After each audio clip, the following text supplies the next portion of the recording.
নদী ও বিলসহ নওগাঁর আত্রাই উপজেলায় রয়েছে শতাধিক জলাশয়। প্রতি বছর জলাশয়ের পানি কমে আসলে নদীর তীরে শুটকি উৎপাদন করেন অনেকে। তবে এবছর অসময়ে বন্যা হওয়ায় মাছ পাওয়া গেছে কম, যে কারণে ব্যাহত হয়েছে শুটকি উৎপাদন। আত্রাই উপজেলার ভরতেতুলিয়া গ্রামের ওসমান শেখ ২০ বছর ধরে শুটকি ব্যবসার সাথে জড়িত। এ বছর কাঁচা মাছ কিনতে হয়েছে বেশি দামে, তাই শুটকি বিক্রি করে কাঙ্ক্ষিত দাম পাওয়া যাচ্ছে না। কম মাছ, বন্যা নাই, আমদানি নাই, মাছ কম, কিনা বেচা হয়।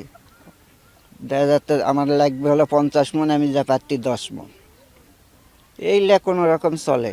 দেশীয় মাছের সংকটের পাশাপাশি আড়তদারদের সিন্ডিকেটের দৌরাত্ম্যে ন্যায্য দাম থেকে বঞ্চিত হচ্ছেন বলে অভিযোগ শুটকি ব্যবসায়ীদের।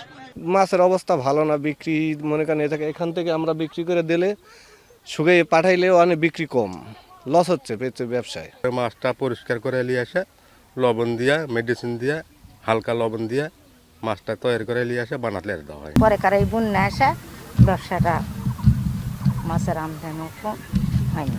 সৈয়দপুর একটু কম দামেই নেই, কি জন্য, যেহেতু একটাই মোকাম, এই কারণে মনে করেন আর ইচ্ছা মতনই দাম ফেলায় নেয়, এতে আমাদের বেনিফিট একটু কমই আসে। আত্রাইয়ে ২৬ জন ব্যবসায়ী শুটকি উৎপাদনের সাথে জড়িত।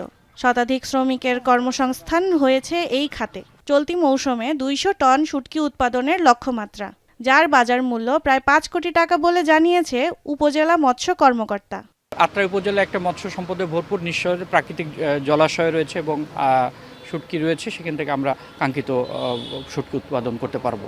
শুটকির বাজার সম্প্রসারণ ও ন্যায্য দাম নিশ্চিত করা গেলে ব্যবসায়ীরা স্থানীয় অর্থনীতিতে আরও গুরুত্বপূর্ণ ভূমিকা রাখবেন বলে মনে করছেন সংশ্লিষ্টরা। আনিকা তাহসিন, এখন।